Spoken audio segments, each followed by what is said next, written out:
예, 오늘 콜로퀴움에 강의를 해주실 선생님은 이화여대 철학과에 재직하고 계시는 한자경 교수님이십니다.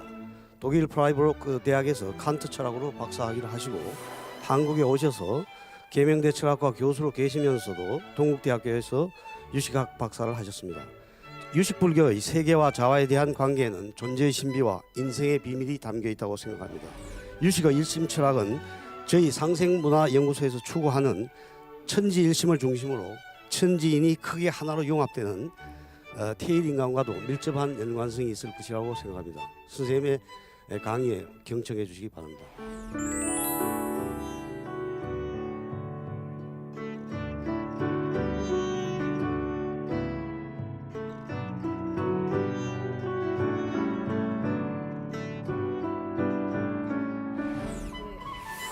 지금까지는 유식의 수행론에 대해서 말씀드렸던 거고요. 지금부터는 이제 유식의 수행이 개인적인 측면에 이제 국한된 걸로 많이 생각할 수 있다면은 유식이 말하고 있는 이제 대사회적인 의미가 뭐냐를 좀 생각해 봤습니다. 그래서 저는 이제 기본적으로는 생명이 무엇인가에서 만들어진 것으로 생각하지 않는다라는 거가 이제 그러니까 생명의 그 무한 가치를 강조한다라는 거고, 모든 생명체가 그런 무한한 가치의 생명을 가지고 있는 거기 때문에 모든 생명체가 절대적으로 평등하다라는 그런 사상을 가지고 있는 거다라는 생각이 듭니다. 그래서 그러니까 유식은 모든 생명체의 심층 마음을 현상 세계 전체를 형성하는 아뢰야식으로 밝히고 있죠.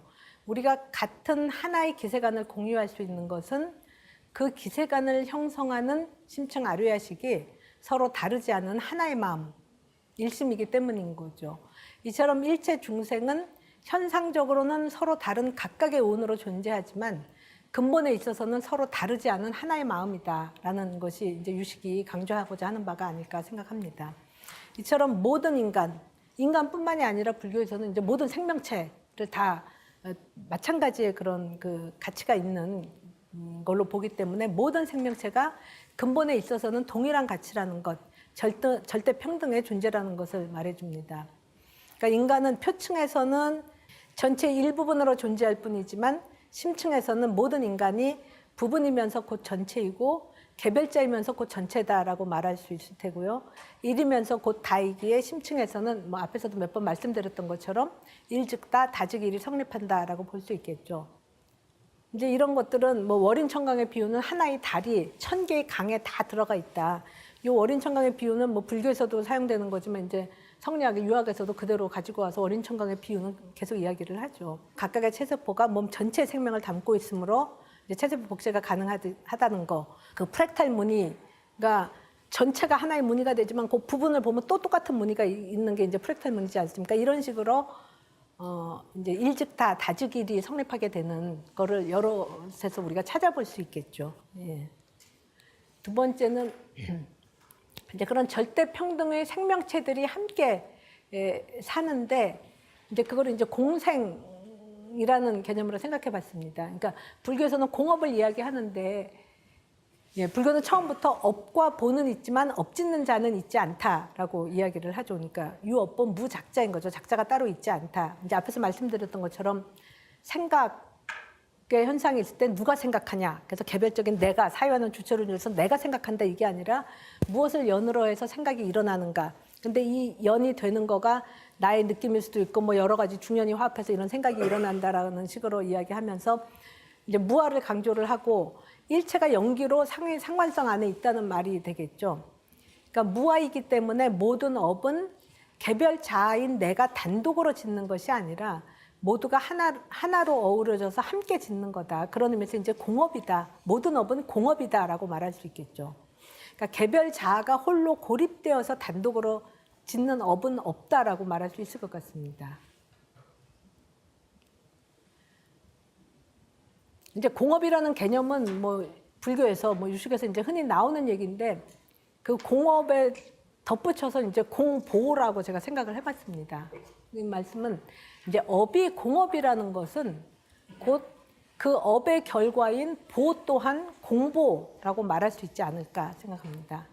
그러니까 선업 락과 악업 곡과, 그러니까 선업을 지면은 락의 과를 갖고 악업을 지면은 고통스러운 과를 받는다라는 거죠. 예, 그 선업이나 악업이 개별 자의 업이 아니라 이제 공업이듯이, 그러니까 우리 모두가 함께 짓는 업이듯이 그 업으로 인한 보호에 해당하는 락과나 곡과 과가 되겠죠.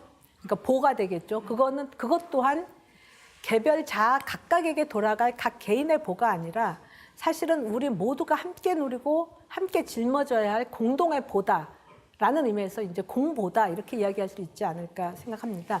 이제 제가 이거를 생각한 거는 대개 불교에 대해서 보통 사람들이 참 받아들이기 어렵게 생각하는 거, 그리고 이제 그 굉장히 또 비판적으로 생각하게 되는 거가 뭐냐면은 이제 현상에서 뭔가 괴로움을 당하고 있는 사람한테 아니면 본인 스스로도 내가 왜 이렇게 뭐 길 가다가 사고를 당했다, 예를 들어서 뭐 교통사고를 당했다, 다리가 부러졌다, 굉장히 괴롭다 그러면은 주변에서, 그러니까 불교 같으면은 그렇게 고통스러운 거는 네가 전생에 악업을 줘서 그렇다, 이렇게 설명을 한다면은 그거 굉장히 좀 그 적절치 않은 설명 방식이라는 생각이 듭니다. 그러니까 받는 고통에 대해서 그 개인이 악업을 졌기 때문에 지금 고통스러운 보를 받고, 그럼 지금 행복하게 잘 살고 있는 사람들, 뭐 부잣집에 잘 태어나서 이러면은 전생에 뭐 업을 잘 져갖고 그 결과로 이렇게 행복하게 산다, 이런 식으로 개별자의 보에 대해서 개별적인 그 업으로, 개인의 업으로 이렇게 돌리는 거는 이제 설명에 참 굉장히 타당치 않은 측면이 있다라는 생각이 들고, 뭐 사고를 당했다, 이건 무슨 이 사회 시스템 안에서 차가 많이 만들어지고 뭐 이 신사람이 문제인데 그게 내가 무슨 나쁜 업을 져갖고 당하는 것 같이 설명하는 거는 굉장히 현실성이 없는 설명 방식이 되겠죠. 근데 그거에 대해서 공업을 얘기하듯이 공보도 말할 수 있지 않은가라는 생각입니다. 그러니까 업으로 인한 고와 락은 각자의 몫이 아니라 모두 함께 짊어져야 할 공통의 고고 공통의 락이다라는 생각이 들었습니다. 그러니까 만일 누군가가 고통을 받고 있다면 그것은 우리 사회가 고통스러운 사회이기 때문이고, 그러니까 차 사고 많이 날 수 있는 사회가 다 돼버렸기 때문에 돼버린 거죠. 그런데도 그 속에서 내가 고통받고 있지 않다면은 그걸 뭐 내가 전생에 착한 일을 많이 해갖고 지금 내가 이렇게 행복하게 산다, 이게 아니라 사회가 고통스러운데 그 속에서 내가 고통받고 있지 않다면 그건 누군가 내가 짊어져야 할 고통을 누군가 대신 짊어지고 대속을 하고 있는 거다라고 생각하는 게 오히려 불교적인 논리에 맞지 않겠는가라는 생각이 듭니다. 그러니까 그런 식으로 우리 중생의 삶은 그렇게 서로 얽혀 있고 또 서로 빚지고 있는 거다. 그러니까 공업을 말하듯이 공보를 생각하면은 개인이 당하는 그 고락에 대해서 좀 다른 관점으로 우리가 볼 수 있지 않을까라는 생각에서 이제 공보를 생각해 봤습니다. 예. 아니 그렇다면은 예를 들어서 우리 이제 그 법조계에서 사회적 통념으로 죄인을 다루잖아요. 네. 그 죄가를 이제 치르게 되고. 그렇죠. 그런데 오히려 죄인은 다른 사람의 고통을 자기가 짊어졌기 때문에 선업을 행한 거 아니냐. 이거 아닐까요? 그렇게 논리에 된다라는 의하면. 거죠. 아니 근데 무슨 말씀인지 알겠습니다. 범죄를 저질렀을 때도 우리가 사실은 그 행위에 대해서 법적으로 벌은 가죠. 근데 그러니까 그 행위 자체도 예. 결국은 그 주변에 의해서 범죄를 저지른 그렇죠. 것이지. 그렇죠. 그러니까 그렇죠? 그거를 말씀드리는 예, 거죠. 예. 근데 그 얘기인데. 예. 그러면 주변에 그러니까 죄인은 이 세상에 없다는 거죠. 다만 그런 사건 상황 그렇죠. 포커스가 예. 그 사람에게 집중됐기 그렇죠. 때문에 예. 어쩔 수 없이 예. 그렇게 어쩔 수 없이. 그렇게 하게 됐다. 그러니까 그거 이제 공업적으로 설명을 하는 예. 거고, 그죠? 공업인 거고, 그 고락도 그런 의미에서는 공보의 관념으로 보면은 볼 수 있다라는 거죠. 그러니까 예. 그 사람한테 그 집중이 됐으니까 예. 다른 사람이 갈 것을 그 사람이 갔으니까 그 사람이 그런 죄가를 저질렀고 그런 벌을 받아야 된다는 거. 그렇게 그거는 되면 그 타당한 사람은 거죠. 예. 다른 사람 갈 걸 자기가 했으니까 선업을 쌓은 거죠. 이 논리가 성립이 안 되나요? 남이 받을 수 있는 고과를 자기가 떠맡았다라고는 말할 수 있겠죠. 고과를 떠맡았다라는 의미에서 뭐 선업이다. 근데 이제 앞에서도 말씀드린 것처럼 그거가 우리가 업이라고 얘기할 때는 의도적으로 하는 거잖아요. 그렇기 때문에 근데 어느 사람이 자기가 의도적으로 그런 식으로 하지는 않죠. 그렇지만 이제 표층에서 보면은 그게 의도적으로 하는 것이 아니고 자기의 집착이 있어서 짓는 거를 업이라고 이야기하는 거고, 이제 그것이 발생하게 되는 그 심층의 연기를 보면은 공업에 의해서 일어나는 일이기 때문에 그 개인한테만 다 책임을 돌릴 수 없다라는 의미로 이제 공업, 공보를 말씀드린 겁니다. 예, 잠깐만. 이거 지금 공업과 공보 이게 유식에서 나오는 개념입니까? 아닙니다. 아니, 공업은 선생님이 불교에서 좀 나오는 거고, 말씀하시는 거죠? 공보는 제가 말씀드린 겁니다. 예. 예, 근데 이게 상당히 오해 살 소지가 많은 게 예, 이게 자업이라고 개체적 업보도 있을 수 있고 예. 뭐 사회 공동체의 업보뿐만 아니라 예. 우주 공동체적인 그렇죠. 뭐 상극의 업보도 예, 있을 예. 수가 그렇죠. 있기 때문에 예. 이게 사실 뭐 불교 일반으로 말하면은 예. 사실은 무업보 무작자. 예, 그러니까 그렇죠. 이게 가장 그래서 그렇죠. 내가 업보가 없어지면 우주 전체가 업보가 없어지는. 그렇죠. 이게 이제 가야 예, 되는데 예, 예. 이 공부로 해놓으면은 이게 좀 뭐가 있는 것 그 같은데. 자기 수행을 통해서 예. 자아 완성과 타아 완성이 동시에 이루어지는 측면이 상대적으로 약화되지 않느냐. 물론 이렇게 말씀하시면은 우리가 전체 나의 행위가 다른 사람한테 예. 미치는 행위를 예. 통해서 우리 모두가 함께 을머지를 예.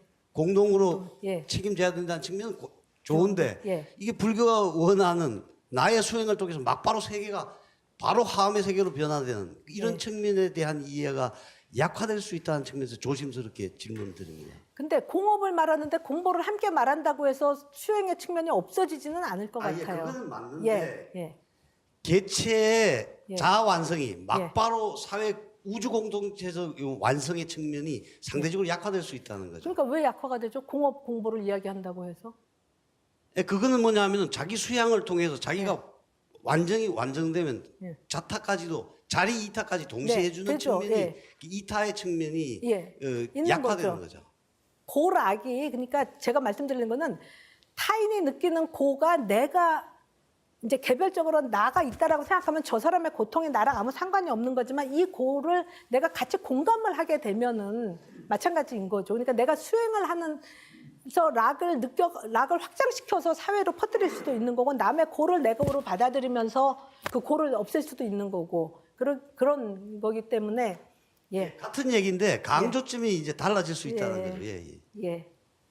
예, 그러니까 공보를 제가 말씀드린 거는 보살 이제 대승의 중요한 개념이 보살인데 보살은 자기가 그 업을 지어서 이제 짓지 않고 업력이 없어서 다 이제 해탈을 할 수가 있는데도 중생의 이 세계에 인간 세계뿐 아니라 지옥 세계까지 고통받고 있는 중생이 하나라도 있으면은 이 세계를 떠나지 않는다라는 거고 다시 일리 돌아온다라는 거죠. 그럼 돌아온다라는 거는 윤회인데, 그러니까 이 세상에 다시 태어나는 건데 보통 중생은 업력에 의해서 다시 태어나게 되는데 보살은 업력이 없기 때문에 그럼 어떻게 태어나냐?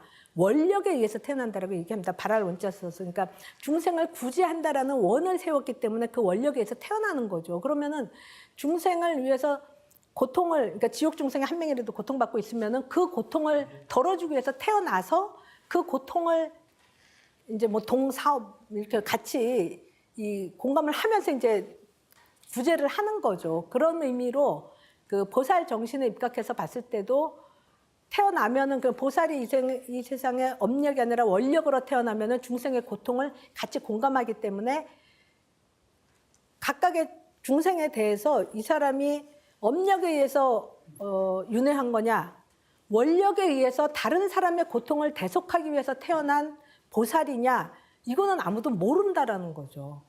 그러니까 모든 중생이 사실은 어떻게 보면은 다 보살이고 뭐 부처, 법신의 현현이다, 화신이다 이렇게 이야기할 수 있듯이 이제 그런 차원에서 보면은 남의 고통을 이렇게 대신 짊어지는 그런 보살의 정신으로도 우리가 해석할 수 있지 않는가, 이제 그런 의미로 공보를 생각을 했었던 겁니다. 예. 우리는 우리 모두의 상호 의존성과 상호 얽힘을 알고 있으며 공업과 공보의 원리도 직감하고 있다고 생각합니다. 그러니까 공보의 원리도 직감한다라는 거는 누군가 고통스럽게 살고 있을 때 그것이 그 개인이 잘못해서 뭐 현생이든 전생이든 잘못해서 저렇게 고통스러운 게 아니라 저게 좀 억울하다. 이게 사회가 이상하기 때문에 저렇게 고통을 받는 거다라는 거 우리가 직감적으로 다 안다라는 거죠. 너무 빈곤하고 힘들게 살고 막 이런 사람 보면은 이게 뭐가 문제가 있다라는 생각 우리가 하잖아요. 우리는 기본적으로 모두가 평등하다는 것. 따라서 낙과 고의 치우침 분배는 정당하지 않다는 것. 거기에는 인위적인 왜곡과 조작이 작용했으리라는 걸 우리가 직감적으로 알고 있죠. 그러니까 빈부격차가 너무 크다. 이건 문제 있다. 이런 거 우리가 다 아는 거죠. 그러므로 우리는 사회 구조가 고와 락을 편향되게 배분하는 부당한 틀로 짜여 있음을 알게 되면 본능적으로 분노하게 되죠. 나를 특별히 괴롭히는 특정인뿐 아니라 그런 괴롭힘을 가능하게 하는 사회 전체를 향한 공분이 일어난다고 볼 수 있죠. 뭐 요즘 사회 하도 더 그렇기 때문에 저 생각을 해봤습니다. 그러니까 생명의 평등성을 알기 때문에 불평등 구조에 공분하게 되는 것이죠. 불교는 모든 생명체가 공업과 공모로 얽혀 있음을 알기에 생명은 모두 존귀하며 인간은 근본적으로 평등하다고 주장을 합니다. 마지막 주욕 중생 한 명까지도 구제하리라는 보살 정신은 어느 누구도 고통으로 분노하여서 악업을 짓는 일이 없는 그런 평등한 공동체를 이루리라는 그런 서원이라고 생각합니다. 그만큼 불교가 지향하는 사회인 불국토는 모두가 평등하고 따라서 평화로운 공동체를 뜻한다고 봅니다. 따라서 보살은 고통과 분노를 유발하는 부당한 사회 구조에 저항하며 고통받는 마지막 중생 한 명도 저버리지 않고 모두를 이고동락으로 이끌어 가고자 한다고 봅니다. 이제 저런 생각을 제가 한 게 너무 불교가 그럼 개인적인 수행에만 하고 사회가 구조적으로 그 문제가 있는 거에 대해서 전혀 동요하지 않고 그냥 개인이 수행해서 그 수행의 그 힘으로 다른 사람을 감동시켜서 그 사람도 다 이제 수행을 하게 한다라는 것에 국한되지 않는 어떤 사회 철학적인 어떤 의미를 찾아낼 수 있지 않을까 해서 이제 생각해 본 것입니다. 리증이라는 거는 지난번에도 한번 말씀드렸었던 것처럼요. 불교에서는 어떤 것에 대해서 이게 안다라는 거를 이제 인식하는 건데 인식에 대해서 인식을 량이라고 얘기하면 이제 참된 알물 혈량 직접적으로 아는 건 내지는 이제 추리를 통해서 아는 거 비량 그 다음에 이제 불교 이전에는 성교량 이렇게 이야기했으니까 성스러운 가르침을 통해서 아는 이해 이렇게 해서 성교량까지 있었는데 불교에서는 성교량은 빼버립니다. 그러니까 성인의 말씀이라고 그냥 이걸 참된 압니다 이렇게 이야기는 하지 않고 수행을 통해서 알게 되는 량이 혈량에 또 들어갑니다. 그러니까 혈량도 일상적인 지각이 있고 이렇게 수행을 통해서 깨닫는 량도 이제 그 혈량 중에 하나가 들어가는데 그런 혈량과 사유작용을 통한 비량 이외에 이 성인의 말씀이라고 그것이 참된 알미다 이렇게 이제 성교량을 참된 알면서 이렇게 빼버리기 때문에 어떤 주장에 대해서 그것이 참이다라는 거를 그럼 어떻게 아냐 그랬을 때 경전에서 가지고 오는 증명을 경증이라고 이야기합니다. 그러니까 경전에 근거한 증명. 불교에서도 뭔가를 증명할 때는 꼭 경증이 나옵니다. 그러니까 그냥 논리적인 증명뿐만 아니라 그거가 사실이라면 왜 부처님이 그 얘기를 하지 않았냐 이렇게 되면 안 되니까 부처님이 그걸 알고 이걸 이야기했다. 그게 경전에 나온다. 이런 경증이 쭉 나오고요. 경증이 나오고 나서는 그걸로 끝이면은 이건 성교량이 되잖아요. 경전에 그렇게 나오니까 그렇더라. 그건 안 믿겠다 그러면 안 믿는 거가 되는 거죠. 그러니까 경증 이외에 이치적으로 생각을 해보면은 그렇구나라고 우리가 알 수 있게끔 하는 그 증명 방식을 리증이라고 이야기를 합니다. 그래서 이 중에서 뒤에 8가지는 유식에 대해서 이제 흔히 제기되는 반론, 뭐지 아니지 않는가 이런 것들은 이제 8가지는 반론에 대한 답변이고 이제 하나만 이제 직접적으로 그냥 증명을 하는 건데요. 첫 번째는 친소연인 상은 능연의 식과 더불어 식을 떠난 것이 아니다라는 이야기입니다.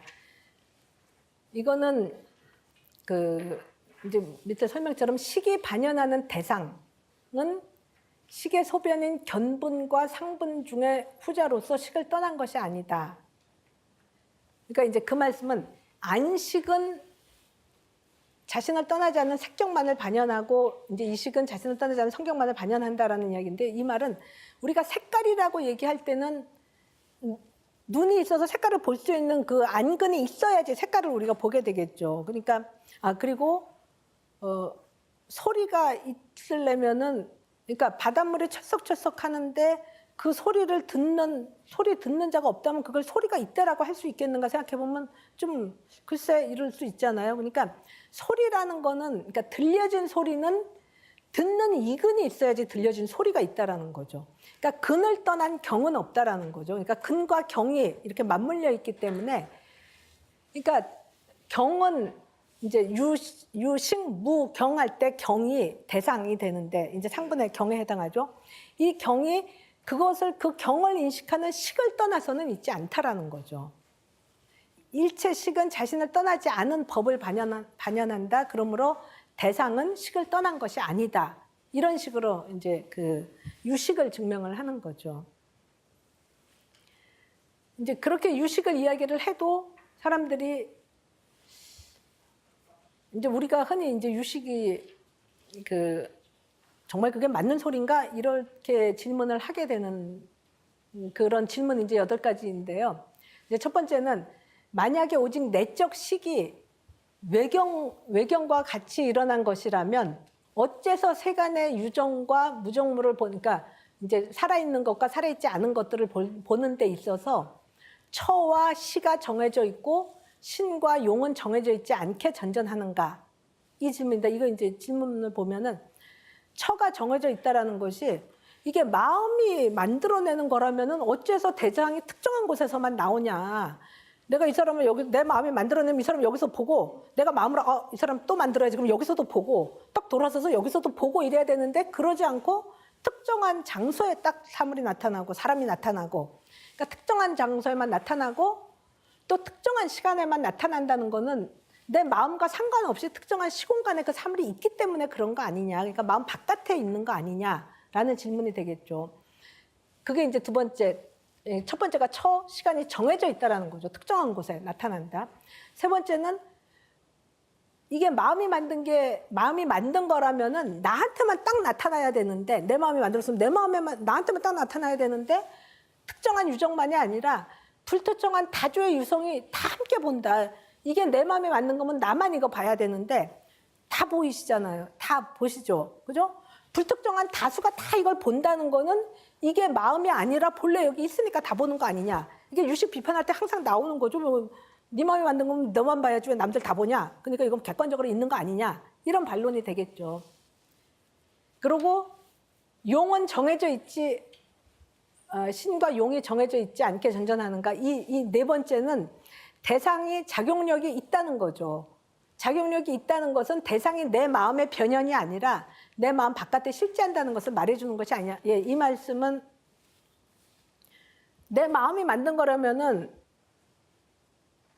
작용력이 없게 되는데 그냥 마음이 이렇게 내가 물을 떠올리면은 그냥 물만 떠올렸지 그거 내가 마실 수가 없게 되는데 이 작용력이 있으니까 내가 목이 마르면 물을 마시면은 갈증이 없어지게 되잖아요. 그죠? 그 대상이 내 갈증을 해소시켜주는 어떤 작용력을 가진다는 거는 이게 마음이 만든 게 아니라 이게 마음 바깥에 실제로 있으니까 어떤 작용력을 갖지 않냐. 이런 반론들이 이제 유식에 대해서 비판으로 항상 쉽게 제기가 될 수 있는 거죠. 우리가 상식적 차원에서 다 할 수 있는 거죠. 이 비판에 대해서 답이 뭐냐면은 꿈의 경계 등과 같이 마땅히 이 의문을 해석해야 한다라는 답입니다. 그러니까 그 말은 이런 난점은 꿈의 현상을 보면은 저절로 다 모두 해결이 된다. 꿈에서도 외경이 특정한 공간에, 특정한 시간에 나타나죠. 그죠? 꿈에서도 어디로 갔더니 어디 산에서 호랑이가 딱 특정한 공간에 딱 나타나고 그때 내가 갔을 때 딱 나타나고 꿈속에 많은 사람이 그 대상을 공유하고 나랑 누구랑 같이 갔으면 그 사람도 내 꿈속에서 같이 보잖아요. 이 호랑이를. 그리고 대상이 꿈꾸는 자나 꿈속 사람 작용력을 가지죠. 보자마자 내가 무서워서 막 뛰어가고 가까이 와서 나를 물면 내가 아프고. 그죠? 꿈에서도 다 일어난다라고 해갖고 그것이 꿈속의 세계가 아니고 꿈 밖의 세계라고 말하게 되느냐. 그렇지 않다라는 거죠. 그런 것처럼 내 마음이 만들어낸다라고 해서 이게 처와 시가 정해져 있지 말아야 되고 작용력이 없어야 되고 그거는 아니다라는 거죠. 그러니까 마음이 만들어도 이런 식의 그 현상은 마치 꿈의 세계에서 꿈이 현상 만들어내도 그런 작용력들이 있고 그런 결정력이 있듯이 마음이 만들어냈다고 해도 이룰 수 있다라는 거죠. 그러니까 이런 발레가 유식을 부정하게 되는 것은 아니다라는 논리를 전개를 하는 거죠. 그다음에 이제 두 번째는 이제 세상에 우리의 그 상식에만 어긋난다라고 생각하면서 비판하는 게 아니라 이제 사람들이 유식을 비판할 때 성스러운 가르침에도 위배되지 않느냐. 그러니까 성스러운 가르침에도 저거 위배되지 않냐. 라는 그 비판입니다. 뭐냐면은 무엇에 연해서 세존이 12처를 설했냐. 그러니까 12처가 존재하니까 석가가 설한 건데 그거가 있다라고 해야지 왜 그거를 식소변이다 이래갖고 그 식바깥에 없다라고 얘기를 하냐라는 거죠. 그러니까 유식은 이 답이 이제 불교의 가르침과도 다르지 않느냐 이 비판이 되겠죠. 그 답은 식소변에 의거해서 이제 별도의 시류가 아니라는 거죠. 그러니까 12처를 석가가 이야기해도 그것이 식소변으로서 존재한다라는 거지 그것이 꼭 시류다라고 이야기하는 것은 아니다. 아공에 들게 하기 위해서 6 곱하기 2 법을 설하였다라는 거는 6근 6경 그래서 6개 12처가 되는 거죠. 그것을 설한 것이다. 그리고 단견을 버리기 위해서 유정의 상속을 설한 것과 같다. 그러니까 아공, 법공에 들게 하기 위해서 다시 유식을 설했다. 외적인 법도 또한 유가 아니라는 것을 알게 하고자 하기 때문이다. 이 증명 계속 다 이제 성유식론에 나오는 얘기입니다. 그러니까 아공, 법공을 세존이 이렇게 논하지 않은 게 아니라 12처 자체가 식소변으로서 나온다는 것을 이야기한 것이다. 그러니까 유식은 불교 가르침과 어긋나지 않느냐라는 거에 대해서 12처가 실제로 있으니까 그것을 연하여 12처를 설한 것이 아니냐 이제 이 비판이 되는데 이에 대해서 12처는 식소변으로서 있는 것이지 식을 떠난 별도의 시류가 아니다라고 답변을 하고 있는 거죠. 그 얘기는 근 12처가 6근 6경인데 지금 문제는 이제 6경이잖아요. 6근도 마찬가지지만 경이 근을 떠나서 있는 것이 아니다. 그러면 근과 경이 그러니까 경이 근을 떠난 것이 아니고 근이 내 그 마음 활동에 의해서 나타나는 이제 유근신이 그 아류야식의 식소변으로서 유근신이 형성이 되기 때문에 근을 떠나지 않은 경이기 때문에 그러니까 근과 경이 밀접히 결합이 돼 있기 때문에 그러니까 색은 보는 눈을 떠나서 있는 게 아니고 그죠? 뭐 소리는 듣는 이 근을 떠난 게 아니고 그러니까 제6경에 해당하는 법경도 의 근을 떠난 게 아니고, 그러니까 사유를 떠난 게 아니고, 우리가 사유 대상은 사유를 떠난 게 아니잖아요. 뭐 이런 식으로 경은 근을 떠난 것이 아니고 근과 경이 식소변으로서 있다라는 것을 얘기하면서 12처를 얘기한 거지 12처를 말한다고 해서 그것이 마음 바깥에 있다라는 이야기는 아니다라고 반론을 한다라는 거죠. 예. 2, 3번 예. 성스러운 가치에 위배되지 않는 힐란 따지는 문제는 예. 상당히 유식이 나름대로 아공, 법공을 부정한 중간적인 측면을 끌어들인 거예요. 그죠? 예. 그렇지만 그 설명 자체는 맞는데 문제는 유식 자체는 식 자체가 대상과 따로 없다는 것을 전제로 해서 식의 어떤 역동적인 존재성을 강조하잖아요. 따라서 중간하고는 좀 다른데 그런 점은 어떻게 설명할 수 있는 건지. 말씀드린 것처럼 이 12처가 식소변으로 있다라는 것은 이런 12처를 형성해내는 식의 활동이 있어야 되는 거죠. 그 활동은 유식으로서. 그렇게 활동성을 그렇죠. 설명하는 측면이 약화되어 있는 거 아닌가 여기서는. 예. 그러니까 모든 설명에 그 모든 거가 다 될 수는 없을 테니까요. 그러니까 12처가 식을 떠난 별도의 시류가 아니라는 것은 저 식의 활동을 통해서, 그러니까 전변 활동을 통해서 나타난 대상 상분이기 때문에 이 식의 활동은 계속 강조가 돼야 되는 거죠. 그게 이제 중간과 다르게 그 식의 활동성을 계속 강조하는 거다. 그러니까 식의 전변 활동은 계속 강조가 돼야 되는 거죠. 이게 아마 이제 중간 사상 같으면 이런 얘기를 할 수 있을 것 같아요. 그러니까 유식, 무, 경이면은 마치 경은 식을 떠나서 존재하지 않는다. 이렇게 돼서 이제 경의 가요성을 얘기할 수가 있는데, 그러니까 공성을 얘기할 수 있는데, 이제 질문은 뭐냐면은 이 유식성이 또 공 아니냐? 이런 질문이 되는 거죠. 그러니까 현상 세계만 공이 아니라 그 현상 세계가 식의 전변 결과인 거고 그게 공이다라고 얘기하면은 식 자체도 공 아니냐 이런 식의 질문이 할 수 있겠는데 이제 그것에 대해서 그렇지 않다. 그럼 왜 그렇지 않냐? 집착되는 것이 아니기 때문이다. 식의 변에, 그러니까 전변에 의거해서 허망하게 집착된 실법은 리로서는, 그러니까 이치로서는 있을 수 없기에 법공이라고 말하는 것이지 언어를 떠나 정지로서 증득되는 유식성이 없기에 법공이라고 말하는 것은 아니다. 그러니까 집착하고 있기 때문에 공이라고 말하는 것이지 그 유식성을 부정하는 것은 아니다라는 거죠. 만약에 식이 없다면 곧 속죄도 없다. 속죄가 없다면 진죄 또한 없다. 진과 속이 서로에 의거해서 건립되기 때문이다. 진죄, 속죄, 이죄를 무로 없애는 것은 악취공이며 모든 부처는 그것을 치유할 수 없는 것이라고 하였다. 제법은 공과 불공이 있음을 알아야 한다. 이 말씀은요. 그냥 있는 대로 한번 읽어보세요. 유식을 주장하지만 이제 질문이 유식을 주장하지만 경은 식 바깥에 있지 않다라고 해서 공을 얘기하는데 그럼 식도 그런 거 아니냐? 식 또한 공이 아니냐? 이런 비판이 되겠죠. 즉 경뿐만 아니라 경으로서 전변하는 식 또한 공 아니냐? 이제 이런 비판을 생각할 수 있는 건 텐데 이것에 대해서 아까 이제 A로 처음에 말씀드린 거는 망집된 제법을 공이라고 말하는 것은 그것이 식을 떠나 그 자체로 리로서 존재하는 것이 아니기에 법공이라고 하는 것이지 그것이 의거하는 의탁의 식 내지 그것이 식에 의거한다는 유식성 자체가 없기 때문에 법공이라고 하는 게 아니다라는 거죠. 그러니까 유식성을 부정하는 것은 아니다라는 거죠. 그러므로 식 및 식의 유식성을 공이라고는 할 수 없다라고 얘기를 하는 거죠. 식은 의탁이로서 연에 따라 전변하는 식이죠.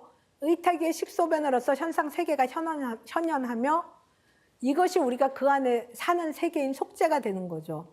만일 식과 더불어서 이 속죄를 부정한다면 진죄도 성립하지 않게 되고 결국 진속이죄가 다 부정된다. 이처럼 일체를 공으로 부정하는 것은 불교에서는 악취공이라고 얘기를 합니다. 그러니까 현상세계가 공이다. 아도 공이고 법도 공이고 이런 공인데도 현상으로 나타나는 거는 가고 이거를 현상으로 나타나게끔 하는 아르야식의 활동이 있다. 이렇게 얘기했을 때 이 이론을 옳지 않다라고 생각하면은 경만 공이냐 식도 공이지 이런 식으로 이야기를 하게 될 텐데 이거를 공이라고 얘기할 수 있는 것은 이 가해 현상 세계를 형성해내는 식이 있기 때문에 이 식에 의해서 나타났기 때문에 가라고 얘기하는 것인데 이 식 자체를 공이다라고 없애버리면은 이 현상 세계 자체가 아예 없는 거가 돼버리는 거죠. 그럼 그거를 이제 악취공이라고 비판을 하는 거죠.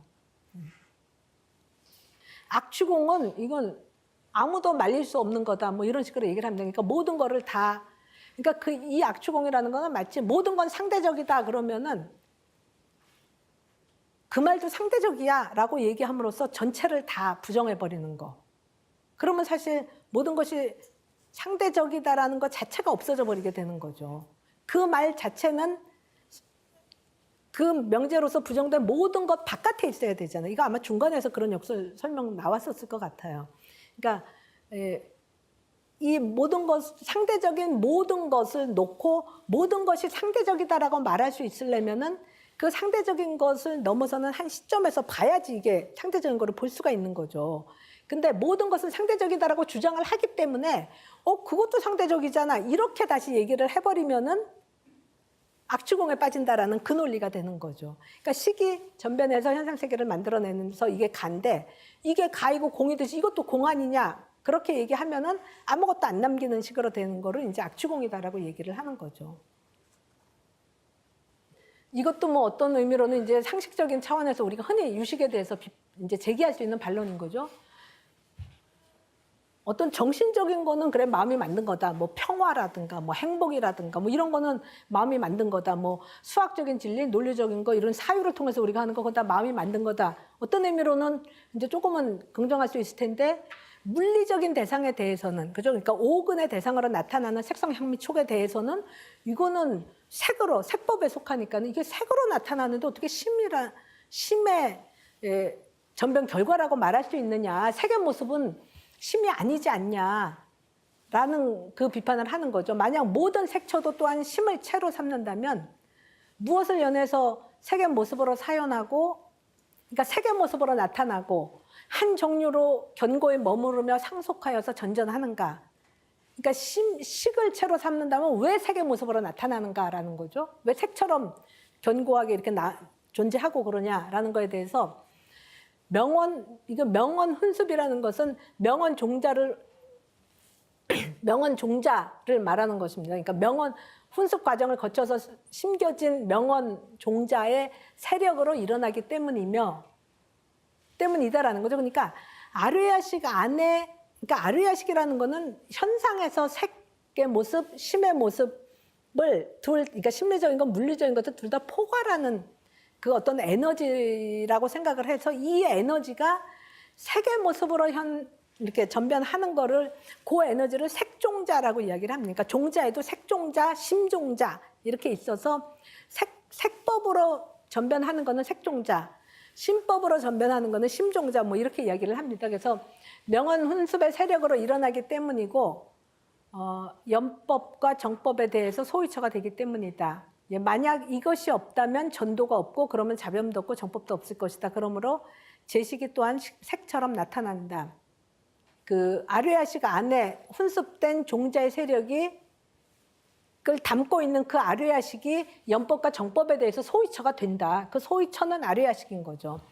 이것이 없다면이라는 거는 그 전변하는 아르야식이 없다면은 전도가 없고 자변도 없고, 그러니까 전도된 거, 자변도 없고, 따라서 정법도 없을 것이다. 그러니까 연법, 정법이 이렇게 또 이렇게 동전의 양면처럼 같이 있기 때문에요. 그러므로 제식이 또한 색처럼 나타난다. 그러니까 명언 훈습의 종자의 그 세력에 의해서 제식이 색처럼 나타난다라는, 그러니까 유근신과 기세가는 다 색으로 나타나는 것이기 때문에 그것이 심하고 다른 것 같이 여겨지지만, 그러니까 여기서의 질문은 의식 차원의 심으로 생각하면서 이거를 색이 의식하고는 다르지 않냐라는 건데, 이 종자들을 가지고 있는 아르야식은 이런 심리적인 것, 물리적인 것, 표준과색의 그 차이를 포괄하는 종자, 그 기운이기 때문에 이 심의 활동에 의해서 심리적인 것, 물리적인 것, 견분, 상분이고 심리적인 것, 물리적인 거가 되겠죠. 이렇게 나타난다라는 거죠. 아까의 질문에 색이 심의 변현이라면 심과 같은 모습이어야지 왜 그렇게 모습이 다르냐라는 비판이라고 볼 수 있고요. 식과 색은 그 모습이 완전히 서로 다른데 어떻게 식이 색으로 변현할 수 있는가에 대해서, 식으로부터 색이 나타날 수 있는 것은 시간의 명언 훈습 종자 때문이다. 명언 훈습의 종자 세력이 색으로 나타나서 상속 전전하는 것이다. 식소변으로 나타나는 유근신과 기세간이 없으면 유정의 집착이나 전도도 일어남이 없을 것이다. 집착과 전도로 인해서 자변이 있고 그것을 없앤 청정도 있게 되니 색법이 청정과 영모의 의지처다라고 말한다. 식소변으로 유근신과 기세간이 나타나는데 이 유근신을 나로, 이것을 세계로 아는 그런 유정의 집착이 있어서 그게 전도된 집착이기 때문에 업을 지어서 또 종자를 남기고 이렇게 되기 때문에 집착과 전도로 인해서 자변이 있고 그것을 없앤 청정도 있게 된다라는 이야기가 되는 거죠. 그 다음에 이제 이것도 우리가 일상적으로 하는 비판일 수 있는데요. 세계 인식은 현량이지 않은가. 그러니까 이 기세간이 마음의 전변 결과지 그 자체로 있는 게 아니다 그러면은 눈 뜨고 봐라, 눈앞에 딱 있는 거 우리가 금방 알지 않냐, 이렇게 비판을 하는 거죠. 현량으로 딱 있는데 그걸 어떻게 없다 그러냐. 이제 이 질문에 대해서, 그러니까 색 등 외견은 분명히 현재적으로 증득되고 현량으로 얻어지는데 어째서 무라고 하냐에 대해서 이제 답은 현량으로 증득할 때는 외라고 집착하지 않는다. 그러니까 유식무경이라는 게 식 바깥에, 식 외에, 그러니까 내 마음 바깥에 경이 있다라는 건데 현량으로 증득할 때는 외라고 집착하지 않는다라는 거죠. 이거는 전호식에서는, 그러니까 처음에 말씀드렸던 것처럼 내 마음 바깥에 있는 식으로 듣지 않는다는 거죠. 그러니까 소리가 나면 우리가 소리를 마음으로 듣는다고 하는데 이 소리가 여러분 마음을 의식, 그러면 요 안에 있다고 생각할 거 아니에요. 근데 이 들리는 소리는 어딨냐? 이 바깥에 있잖아요. 그죠? 그러니까 전호식 단계에서는 내외의 분별이 있지 않다라는 거죠. 현량으로 증득할 때는 외라고 집착하지 않는다. 후에 의가 분별해서, 저 의가 이제 유근신의 의가 되겠죠. 의가 분별해서 망령되게 외라는 생각이 생긴다. 그러니까 말라식이 내외 분별, 아집 법집을 형성하는, 이게 일으키는 그 시기 되는 거죠. 그러므로 혈량의 경계는 자신의 상분이고 식소변이므로 또한 유라고 말한다 라는 거죠. 의식에 의해서 집착된 외적 실제의 색 등은 허망하게 유라고 개탁되므로 그것을 무라고 말하는 거다. 그러니까 혈량의 경계는 자신의 상분이고 식소변이므로 유라고 말한다는 거는 식소변으로서는 존재한다라는 거죠. 아리아식이 식소변으로 존재하는데 그 식소변이라는 사실을 모르고 내 식 바깥에 있는 외적인 실제라고 집착하는 거, 그걸 변계 소집이라고 얘기했던 거고 그거가 없다라는 거죠. 그러니까 허망 분별해서 그거를 식 바깥에 뭐가 있다라고 생각한다라는 거죠. 색 등 경계는 색이 아니면서 색 같고 외가 아니면서 외 같은 것이다. 마치 꿈의 소용과 같으므로 그것을 실제 외적 생기라고 집착할 수 없다라는 거죠. 그러니까 색경을 혈량으로 분명하게 아는데 왜 시류가 아니라고 비판하냐, 아니라고 하는가라는 이제 반문에 대해서 혈량으로 아는 것은 우리가 외적 대상으로 집착하는 것이 아니기에 그것을 공이라고 부정하지는 않는다라는 거죠. 외적 시류가 아니라고 주장하는 것은, 그러니까 외적으로 실제 하는 것이 아니다라고 주장하는 것은 우리가 외적 시류라고 분별해서 집착하는 의식의 대상, 그러니까 분별된 외적인 대상, 이거를 비판한다라는 거죠. 의식이 색 등의 경계를 식 바깥의 외경이라고 개탁 분별, 그러니까 변계 소집해서 분별하기 때문에 그것은 시류가 아니다라고 비판한다라는 거죠. 그러니까 전호식의 혈량 대상인 색 등의 경계는 제8식의 식소변이고 전호식의 상분으로서 자상으로 존재한다라는 거죠. 그거를 부정하는 건 아니라는 거죠. 그것은 식소변으로서는 유이다. 그렇게 식을 떠난 것이 아니기에 유식이라고 말한다라는 거죠. 그러니까 유식이라고 해서 이 세상이 다 없다가 아니라 이 세상을 바깥에, 그러니까 저는 이렇게 생각해요. 이 대상이 식 바깥의 시류라고 생각할 때는 식을 제육의식으로만 생각을 한다라는 거죠. 그러니까 그거 바깥에 있다라고 생각하는 거고, 유식이 유식 무경을 말함으로써 이 경이 식 바깥에 있지 않다라고 얘기할 때는 그러니까 인간의 마음이 요거에 국한된 게 아니라 이거를 포괄하는 마음이다.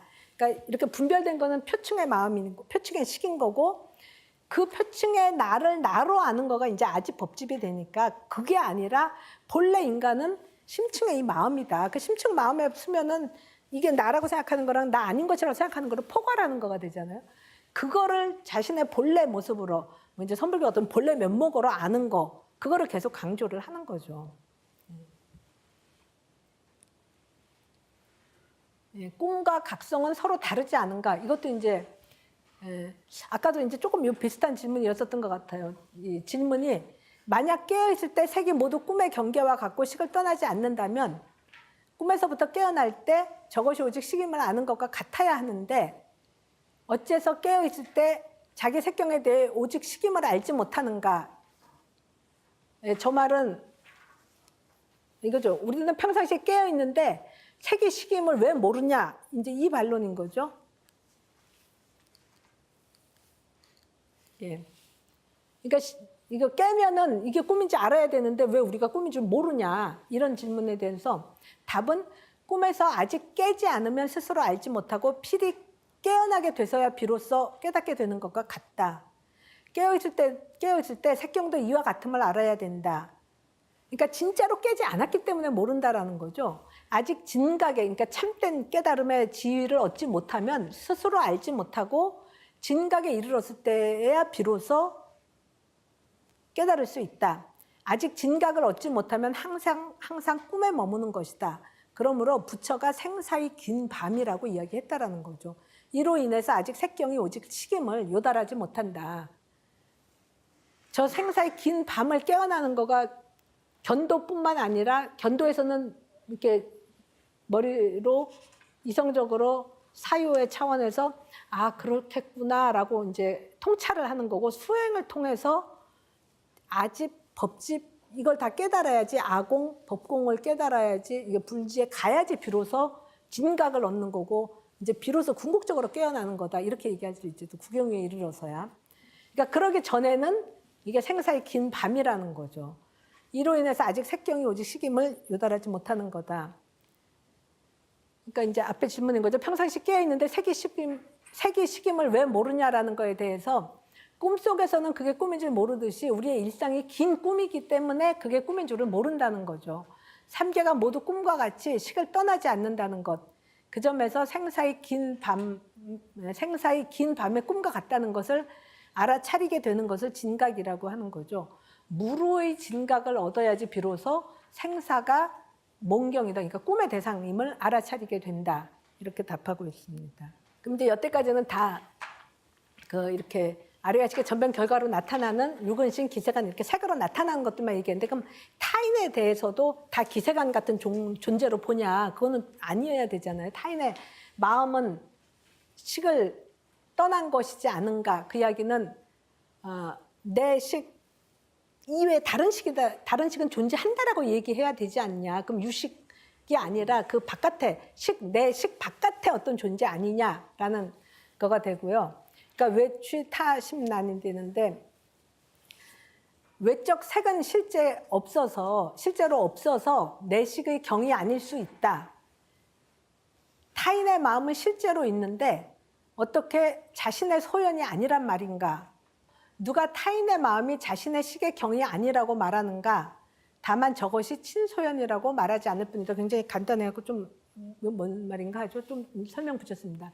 타인의 마음은 나의 식소변이 아니고 실제로 있지만 내가 그것을 알기에 소연이 되지 않는가. 그 얘기는 타인의 마음은 내 식소변이 아니라 실제로 있는데 근데 내가 타인의 마음을 알지 않냐라는 거죠. 타인의 마음을 알면은 나의 소연이 된다라는 거죠. 그러니까 소연이 아까 인식되어지는 것이기 때문에 그러면은 식소변이 아닌 것이 소연이 될 수 있기 때문에 내가 인식하는 모든 것이 나의 식소변이다라는 거가 유식의 주장인데 그럼 이 타인의 마음에 관한 한은 내가 인식은 하는데 내 식이 전변에서 만들어낸 것이 아니기 때문에 내 식의 전변 결과 식소변이 아닌 것을 내가 소연으로 삼을 수 있으니까 일체가 다 식소변이다. 이거는 아니지 않냐, 틀리지 않냐 이런 반론이 되는 거죠. 이런 반문인 거죠. 그러니까 소변이 아닌 소연을 인정하지 않는다면 우리가 타인의 마음을 알지 못한다고 말해야 되게 된다라는 거죠. 내가 식소변이 아니니까 그럼 남의 마음을 모른다. 이러면은 타인의 마음을 모른다라고 해서 결국 타심지를 부정하게 되지 않느냐. 이 반문을 하는 거죠. 만약에 타심지를 인정한다면은 나의 식소변이 아닌 것을 내가 경으로서 아는 것이기 때문에 그러니까 소연으로 알기 때문에 결국 나의 식 바깥에 것이 있다는 말이 돼서 그죠? 내 소변 바깥에 뭔가가 있기 때문에 결국은 그러니까 타인의 마음을 통해서 내가 타인의 마음을 안다라고 했을 때 그 마음이 내가 만들어 놓은 것 소변이 아닌 소연이 있다는 인정이 되니까 식소변 일체를 식소변으로 설명하려는 그것은 유식이 그렇게 하는데 그거는 틀리지 않냐. 그러니까 유식이 성립하지 않지 않냐. 이런 반론이 되겠죠. 이런 반론에 대해서 유식은 내가 타인의 마음을 알긴 하되 내가 아는 것은 나의 식이 만든 소연일 뿐이고 실제 타인의 마음은 나의 식이 만든 친소연이 아니다. 좀 복잡하죠? 즉 유정의 마음 자체는 나의 식의 소변이 아니라는 거고 우리는 타심을 알기는 아는데 그 마음 자체는 알지 못한다라는 얘기. 그러니까 이제 유식이 틀리려면은 내가 소연으로 아는데 내 소변이 아닌 것. 그러니까 소연이 근데 내가 인식은 하는데 내 식이 만든 거가 아닌 것이 있으면은 유식이 틀린 거가 되는 거죠. 근데 우리가 보통 다른 사람의 마음을 안다 그러면은 다른 사람의 마음을 내 마음이 만든 거라고는 얘기하지 않거든요, 유식이. 왜냐하면 다른 사람의 마음도 다 기세관을 형성해내는 거지 저 사람의 마음을 내 마음이 만들어낸다 이건 아닌 거예요. 그러니까 생명을 내 마음이 저 사람의 마음은 그대로 생명이기 때문에 그걸 내가 만들어낸다는 아닌 거죠. 그러면은 내 소변이 아닌데도 그럼 내가 그걸 어떻게 아냐가 되는데 아닌 게 그럼 있는 거가 되니까 유식이 틀린다가 되잖아요. 그런 거에 대해서 이제 유식에서는 실제로 타심을 우리가 안다라고 하지만 내가 내 아류야식도 모르는데 타인의 마음 자체를 모른다라는 거죠. 그러니까 내 마음으로 저 사람의 마음에 대해서 내가 생각하는 것만 내가 인식하는 거지. 그러니까 내 소변까지만 내가 소연으로 한다라는 거죠. 그 얘기인 거죠. 유식은 타신뿐 아니라 자신의 마음조차도 그리고 그 마음에서 비롯되는 색도 사실은 잘 알지 못한다라고 이야기를 하죠. 그러니까 부경지에 이르지 않으면은 색도 사실은 잘 모른다라는 거죠. 자기 마음을 여실히 안다면 그때 비로소 색도 여실히 알고 타심도 여실히 알게 되는데 그것은 수행이 완성된 단계에서나 비로소 가능한 것이기 때문이다라는 거. 이게 약간 복잡하기 때문에 제가 유식 20론에서 또 똑같은 논의가 나와서 가지고 왔습니다. 그러니까 만약 오직 식이 있을 뿐이라면 타심지는 타심을 아는 것 아닌가 이렇게 얘기했더니 그렇다면 뭐가 문제냐, 뭐가 과실이냐, 알지 못한다면 어떻게 타심지를 말할 수 있냐. 만약에 알 수 있다면은 유식이 성립하지 않는다. 그러니까 타인의 마음을 타심지가 없다. 그러니까 타인의 마음을 알지 못하면 타심지 말할 수 없는 거죠.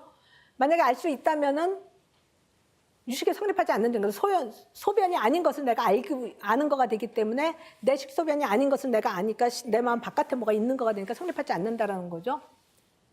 그거에 대한 답은 비록 타심을 알지만 여실하게 아는 것은 아니다라고 얘기하는 거죠. 타심지는 어째서 경을 여실하게 아는 것이 아닌가. 이거 이제 이거 유식 20론도 20송으로 돼 있습니다. 개송으로 돼 있고 그거에 대해서 이제 설명을 해놓은 건데 이제 20번째 개송이 뭐냐면 타심지는 어째서 경을 여실하게 아는 거가 아닌가. 자심을 아는 지와 같다. 그러니까 자심을 여실하게 알지 못하는 것과 마찬가지라는 거죠. 그러니까 남의 마음 자체 모르죠. 근데 그럼 내 마음 자체는 다 아냐? 아니라는 거죠. 부처의 경계와 같이 알지 못한다. 저 가치라는 말이 좀 애매한데 이제 부처의 경계가 돼야지 그때 비로소 알게 되는 거지 그 경계에 이르지 못하면 알지 못한다라는 거죠. 그럼 타심지는 어째서 경을 여실하게 아는 것이 아닌가. 자심지와 이 개송에 대한 풀이라고 볼 수 있겠죠. 자심지와 같다. 자심지는 어째서 경을 여실하게 아는 것이 아닌가. 그러니까 자심지는 내 마음인데 어째서 그 경으로서의 내 마음을 내가 여실하게 다 아는 게 아니냐에 대해서 무지 때문이다. 두 지는 경에 대해서 무지로 은폐되어 있어서 알지 못한다. 이때 무지라는 건 무명인 거죠. 무명이 완전히 극복되지 않으면은 아류야식 자체를 우리가 잘 모른다라는 얘기인 거죠. 부처의 정지가 하는 것이 말할 수 없는 경계인 것과 같다. 경에 대한 두 지는 여실지가 아니다. 외경으로 허망하게 사연하기 때문이고 소취와 능취의 분별이 아직 단절되지 않았기 때문이다. 그러니까 부처의 경지 이제 궁극지에 이르기 전에는 이 무명이 완전히 극복되지 않으면은 실질적으로는 자심도 확실하게 아는 게 아니고 타심도 확실하게 아는 거가 아니고 내가 확실하게 알지 못하는 그 아류야식의 활동에 의해서 나타난 결과를 보게 되는 거죠.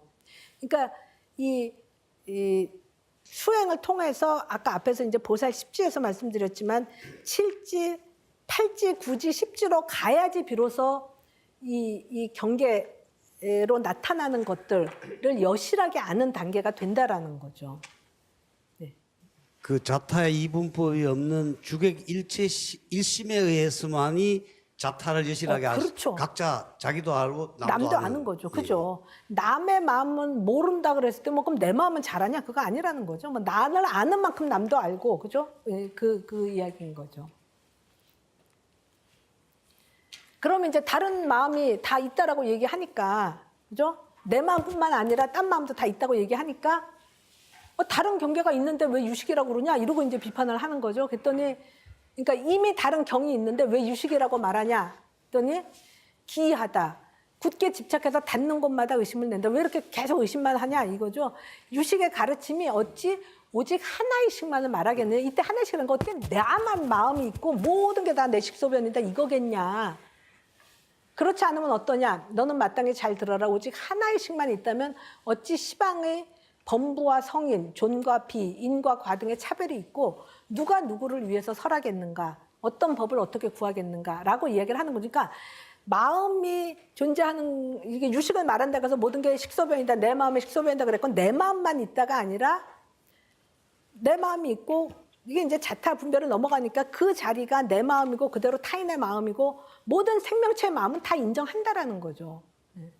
그런 의미로 그 다른 경계가 있다라는 거는 내 마음만 인정하는 게 아니라 모든 다른 마음을 다 인정하는데 왜 유식이라고 하냐에 대해서 유식이라고 말한다고 해서 어떻게 오직 나만의 마음이 존재한다라고 주장하는 걸로 자꾸 생각하냐. 이건 이제 유식이 어떻게 보면은 관념론이라고 얘기할 수 있잖아요. 그러니까 서양 철학에서도 이 세계가 관념 너머의 객관적 실제가 아니다. 이런 걸 이제 관념론이라고 이야기하는데 흔히 관념론에 대한 비판이 네 마음만 있고 그 모든 게 다 꿈과 같고 다 허상이면은 너만 존재하니까 유아론이 관념론이 그대로 유아론으로 자꾸 이제 비판을 받게 되는데 이 유식에 대해서도 유아론으로 나가서는 안 된다라는 거. 이게 서양 철학에서는 이제 근세 지나고 뭐 막 이래갖고 비판이 나오는데 이 유식은 그냥 처음부터 가능한 비판들 다 생각하고 그거에 대해서 다 답변을 하고 있는 것 같아요. 그러니까 유아론이라고 얘기하는 것은 참 기이하다. 왜 그렇게 의심만 하냐 이러고서 이제 비판을 하는 거죠. 그러니까 유식이 오직 나 혼자만의 식을 인정하는 유아론이 아니라는 것을 강조하는 거죠. 나의 식 이외에 다른 유정의 모든 식을 동시에 인정해야만 유정 세계가 성립하기 때문이죠. 나뿐 아니라 일처 유정이 모두 식으로서 존재하는 거죠. 그러니까 식이라는 건 마음으로 존재하는 거고 생명으로 존재한다라는 거죠. 그게 단일한 생명만 있는 게 아니라 이 모든 생명이 근데 그게 이게 근본적으로 서로 다르지 않은 생명이다. 서로 다르지 않은 마음이다라는 걸 얘기를 하는 거죠. 궁극적으로는 우주를 형성하는 근본식은 나와 너의 분별을 넘어선 식, 하나로 공명하고 하나로 소통하는 식이다. 절대 평등의 식이라는 것이 유식의 이제 근본 메시지라고 할 수 있지 않을까 싶습니다. 예, 유식을 논하는 까닭이라고 해봤는데, 그러니까 유식을 논증하고 나서 성유식론은 이렇게 말을 합니다. 만약 이와 같이 유식의 가르침의 뜻을 안다면 곧 전도됨이 없이 자량을 잘 구비하여 속히 법공에 들어 무상각을 증득하며 식 가진 자를 생사윤회로부터 구할 것이다. 일체를 무로 여기는 악취공자는 교리를 어긋남, 그러니까 악취공을 생각하는 사람은 교리의 어긋남으로 이 일을 이루지 못한다. 그러므로 반드시 일체가 유식이라는 것을 믿어야 한다. 이게 다 설명했고 아직은 수행에 들어가기 전 단계 설명하는 거니까 이거를 일단 믿고 이 믿음에 근거해서 잘 심사숙고를 생각해서 깨닫고 이제 수행을 해야지 이제 궁극에 이룰 수 있다라는 거죠. 유식이 법공을 말하는 것은 제법으로 사연하는 식을 드러내기 위해서인 거죠. 아공과 법공을 깨달아서 무상각을 증득하는 해탈의 마음을 인정하지 않고 일체 존재를 모두 다 부정해서 모두 다 가다.